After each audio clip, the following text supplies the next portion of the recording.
much do you love yourself? Because if you understand the value of self-love, you'll never be friends with those type of people. Most of the people out here are running around empty.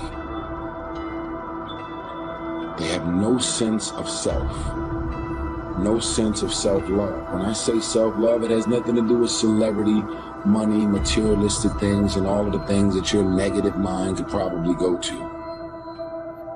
It has nothing to do with self-love. It has nothing to do with looks, nothing to do with cars and any of the superficial things that one would assume that could make you love yourself even more. It's a matter of knowing your value.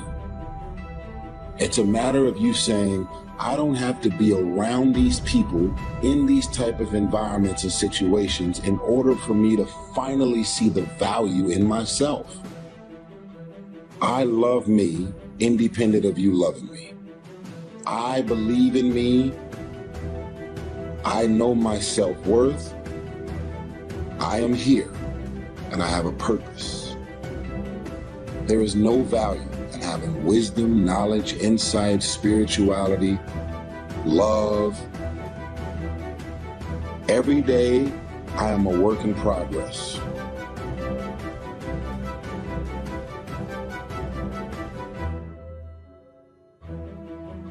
A person who can forgive nothing is a person who's totally destroyed psychologically and emotionally.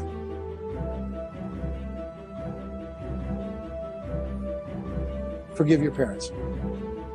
Forgive any relationship that you ever had that didn't work out. Forgive everyone else in your life that has ever hurt you in any way. Forgive yourself. My teacher, Mr. Show, said to me, Mr. Rohn, if you want the future to change for you, you've got to change. And he said, if you don't change, the next 6 years of your life is going to be just like the last 6. You'll still be behind on your bills. You'll still be behind on your promises. But then he gave it to me in the form of a promise. When I was 25 years old, I've remembered it all these years. Young man, if you will change, everything will change. If you will get better, everything will get better for you. What a clear message that was for me. He said, if you'll change your philosophy, you'll change your habits, if you'll refine your thinking, if you'll change and accept some new disciplines, if you'll turn the corner where you've been in the past, go for a new life for the future, he said all kinds of remarkable things will happen for you if you will change. Before I met Mr. Shoaff, I used to cross my fingers and say, I sure hope things will change. I was hoping the government would change and the tax structure would change and that my boss would change and pay me more money, things would come down, and I was hoping that circumstances would get better. And then I discovered from my teacher that those things are going to continue the same. In fact, all of those things that happen to us is kind of like the wind that blows. But we must not leave our future just to the wind, just to the economy, just to the structure of the way things are happening today. Here's what we must learn to do, and that is set a good sail. And if you'll learn to set a good sail, and that's what my teacher taught me in those early days. He said, Mr. Rohn, the wind is going to blow however it's going to blow. Politics are going to be politics, and the economy is going to be the economy. And however it turns out, that's the way it's going to be. What you must learn to do is not to wish for a better wind. That's naive. The key is to wish for the wisdom and the skills and the learning so that you can set a better sail. And so that's what I did at age 25. I went to work not on the economy. I went to work not on the community. I didn't go to work to try to change the government. I didn't go to work to try to change my boss or the company. I didn't go to work to try to change circumstances. I went to work to try to change myself. And I picked up that promise. My teacher shared with me that if I would change, my income would change. If I would change, my bank account would change. If I would change, my future would change. And sure enough, his promise came true. The first 6 years of my economic life, I wound up broke. Those pennies in my pocket, nothing in the bank, behind on my promises. The second 6 years of my economic life, I wound up rich. But interestingly enough, the second 6 years of my economic life, the government was about the same and the economy was about the same. You know, the companies were about the same. What they paid was the same. Circumstances around me were the same. You know, my negative relatives were the same. But I was not the same. That's how my life changed. Things started working for me, changing my life all those years ago. You don't have to change what's going on out there. That's the wind that's blowing. All we have to do is change what's going on in here. Forgiveness is giving up the hope that the past could be any different. I think for myself, and I know many of you, you think forgiving means accepting what has happened to you. Well, it is accepting that it has happened to you. Not accepting that it was okay for it to happen. It is accepting that it has happened, and now what do I do about it? Forgiving is giving up the hope, not holding on, hoping, wishing that it could have been any other way than it actually was. Giving up the hope that the past could be any different. And when I got that, I think it took me to the next level of being a better person, because I don't hold grudges for anything or any situation, and neither should you. It's letting go so that the past does not hold you prisoner, does not hold you hostage. And now there's several ways to do that. The first subject he called personal development. We must learn from personal experience. Pretty simple. Learn from what happens to you. Take a look back over the last few months. Did you make some mistakes? How could you correct those for the future? Take a look back over the last year. Have you done it right or done it wrong? Let's correct it for the next year. Mr. Shoaff asked me when I first met him, he said, Mr. Rohn, how are you doing? You've been out there now 6 years. And I said, I'm not doing very well. He said, I suggest you not do that anymore. What a simple, swift analysis to my situation. He said, if you keep doing it, the next 6 years will be like the last 6. You don't want that to happen. Let's make the changes. So learn from your personal experience. Second, other people's experiences. That's me, other people. That's your teacher. That's your friends and colleagues. The people you meet that can pass along to you their experiences, what's happened to them, the mistakes they made, how they corrected them, how they changed their health, changed their bank account, changed their income, and changed their future. Other people. Now, there's two kinds of people to learn from. One is failures. It's too bad failures don't give seminars, right? That would be valuable. Have them tell you how they lost it all and threw it all away, threw their health away, threw their friendships away, and things didn't work out well. That would be valuable. But now then, we must also learn from positive people that have done well. They've got the health, and so we ask them, how did you become so healthy? They've got the skills, so we ask them, how did you become this skillful? They've got the income, so we ask them, how did you get here in such a short period of time? So now, here's what's important in personal development. In learning from other people, we learn, number one, by observation. We learn what we see. We watch people that are successful in what they do. In sports, we watch their discipline. In business, we watch their discipline. Second, we learn by what we hear. Learn by listening. And then listen to the sermon on Sunday morning. Listen to the lectures. Listen to the teacher. Listen to someone who's got something good to say. And then number three is vitally important on personal development. That is, read all the books you can possibly read in your lifetime. Mr. Shoaff got me started on my library. I've got one of the better libraries. And then I started keeping a journal. One of the major things my teacher taught me was to keep a journal. He said, don't trust your memory. If you hear something good, just make a little note and write it down. So I would suggest you do the same. Things that impress you, a poem that impresses you. When you attend a class, some of the ideas that impressed you, jot them down. You read something in a magazine, right? Some ideas, take those out, put them in your journal. Keep a good journal the rest of your life. This will serve you well. So I want the same thing to happen to you. Value capture that you can resort to later. Go back over it, review it. and let it become valuable to you. So that's my first subject, personal development. Work harder on yourself than you do on your job. Develop the skills, learn the lessons, take the classes, absorb all that is being taught to you these days. And then later on, of course, you can sort it out, what's valuable to you and how to refine it for your business and for your life and for your future. The main thing is to get it and start this process of personal change, personal development. And let me say it one more time. If you will change, everything will change. You'll never be the same. You'll keep growing. As you look back on a few months, look back on a few years, you won't believe the progress you can make economically, your relationship with your family, your friends. I'm telling you, that whole process of committing yourself for personal change, personal value, can really make your life unique and worthwhile. And he just said, son, if you think you can make it, get on out there and get discovered. My father was born in 1914. It wasn't good. My grandfather was a slave. My grandfather was born into slavery. My grandfather was a slave till he was 12. So my background of people becoming successful was like, and my dad was the only one believing it. Everybody else told me no. Laughed at me, all kind of. When you're going through stuff like that, man, it's pretty easy. I almost gave up. You know, everybody has a turn back moment. I almost gave up a couple times because it got pretty hard for me. I was going to ask my father, could I come home and stay there for 3 months and get a job? Because my father had a rule for all the boys, once you leave the house, you can't come back. He was pretty strong with that rule. The girls could come back home anytime they wanted to. The boys, you can't come back here.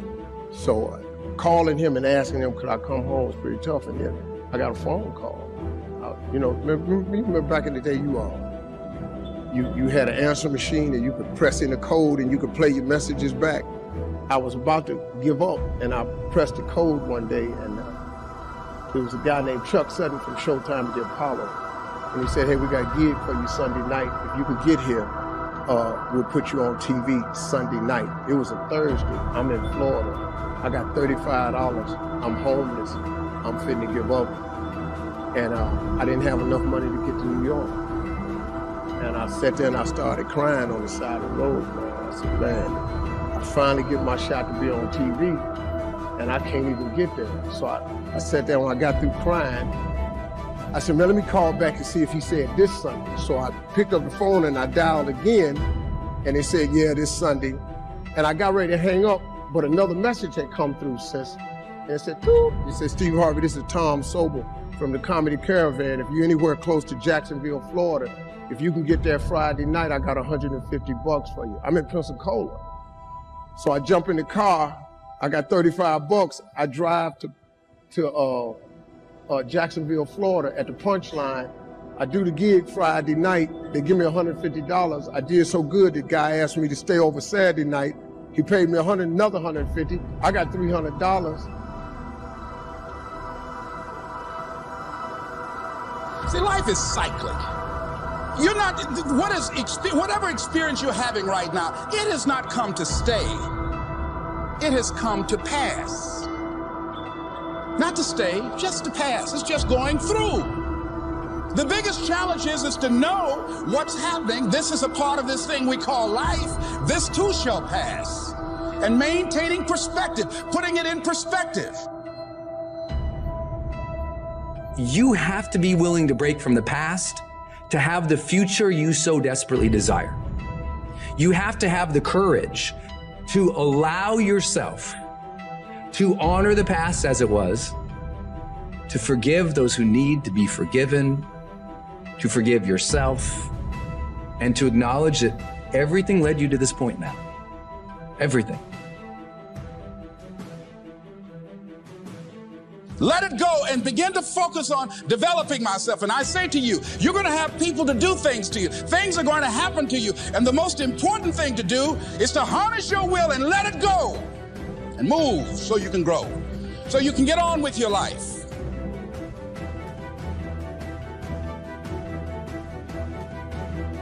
It doesn't matter about what happens to you. What matters is, what are you going to do about it?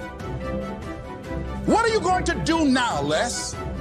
But if you want to begin to move into your own personal greatness, If you want to begin to really enjoy a happy, successful, healthy life, you've got to be willing to go against the tide. You've got to be willing to harness your will. So as you're in the process of reinventing your life, write a description of the kind of person that you want to be. What are the things that you must overcome? What qualities about your personality you know that you're going to have to change because those particular characteristics are liabilities to you? What are your assets? What are your strong points? Look at and evaluating yourself to make that determination. Other thing is that in order to get out of a rut, we need some coaching. Find some trusted critics. People that you know care about you and love you. There's some things that keeps us from growing and getting out of ruts. Number one, we identify with feedback. We take it personal when someone wants to give us some feedback on where we are falling short and tell us about our blind spots. We want to have everything being positive about us. We're not perfect.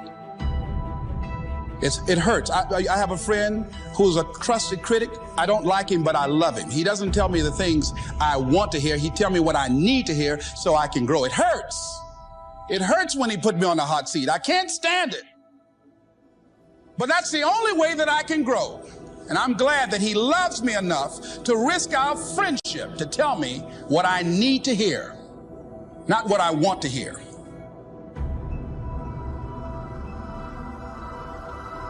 Now let's cover the second step, the setting goals. We need to take a look into the future.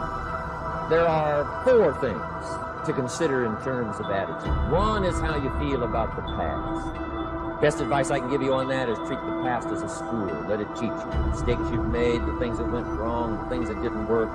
Don't use the past as a burden to carry, and don't use the past as a club to beat yourself to death. Past losses, past failures, past mistakes. But let the past be a school. Tough school maybe. We've all been through some tough stuff. So if you feel good about the past, draw from it for experience and let it teach you. Then next is how you feel about the future.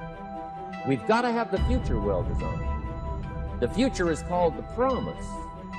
The promise of the future can be an awesome force.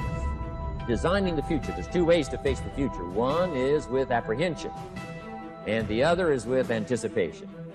I promise you, in my travels around the world, most people face the future with apprehension. And here's why. They don't have it well designed.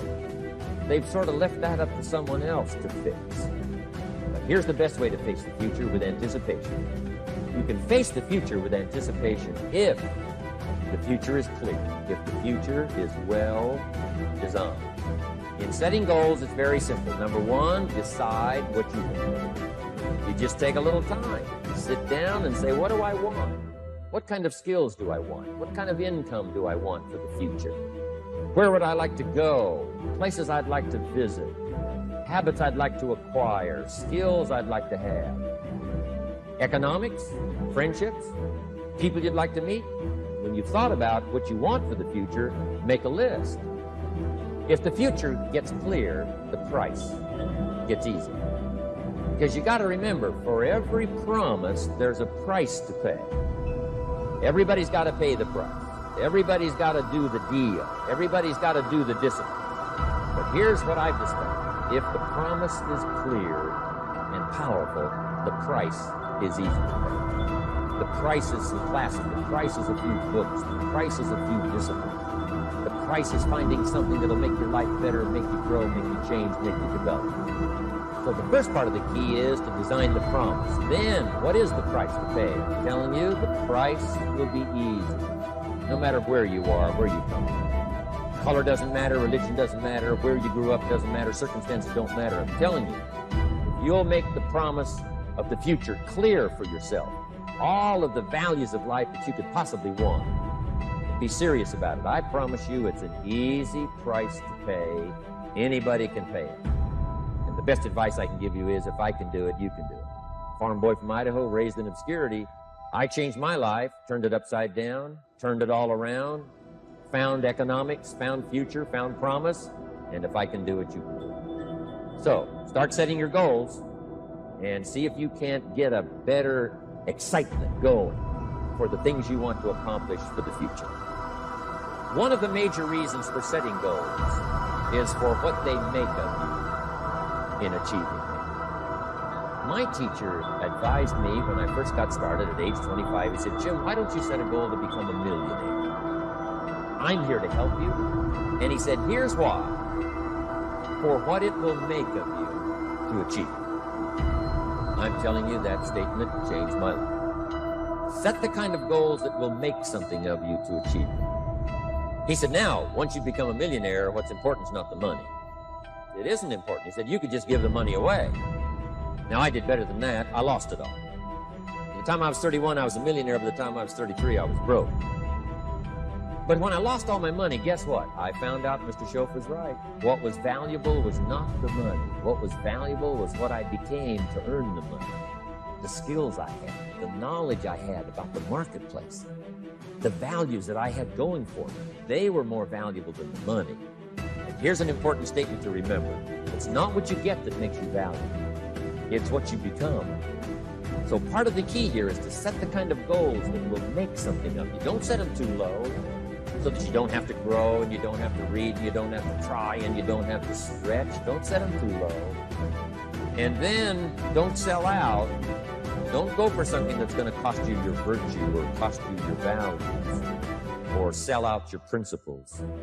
There's a good middle road here to follow. Goals that will inspire, goals that will help you grow, change, develop, and become better than you are.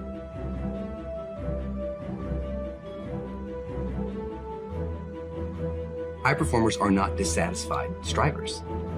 They're not. They're happy. High performers are happier than their peers. We all believe that to get the top, it's gonna be lonely at the top, and we all believe you have to grind and kill yourself to get there. Yeah. And that's completely wrong, and the data proves it worldwide, which is, I think, just overcoming a lot of people's biases about how you work today, because right now, especially today, like, grind on social media is so popular. Or hustle. Or hustle, and by the way, none of the top 15% of high performers worldwide identify with those words. They literally don't. We asked them, we did a whole keyword analysis. Yeah. This was actually pretty cool. And high performers explicitly say, these are the three driving feelings. If we said there was a high performance state, it's driven from these three things. Number one, full engagement. Yes. Number two, joy. Yes. And number three, confidence. Yes. That's what they relate with, okay? That's where it's coming from. It's a joyous journey, not a dissatisfied one. And I had this conversation in the book because I kind of maybe frame it this way.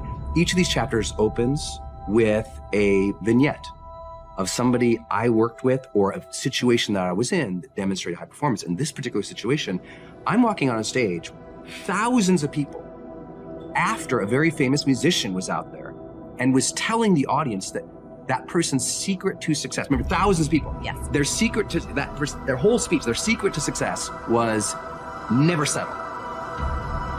Never settle. Nothing is enough. Never settle. And never be satisfied. Never be satisfied. Always demand more. And I'm like, oh, my second slide, which was gonna be on Jumbotrons in like 80-point text, was strive satisfied. And I'm like, oh, I'm gonna have to dispel this for all these thousands of people. I was totally freaked out. Yeah. But what I had to explain to people was not only the data, but it's this.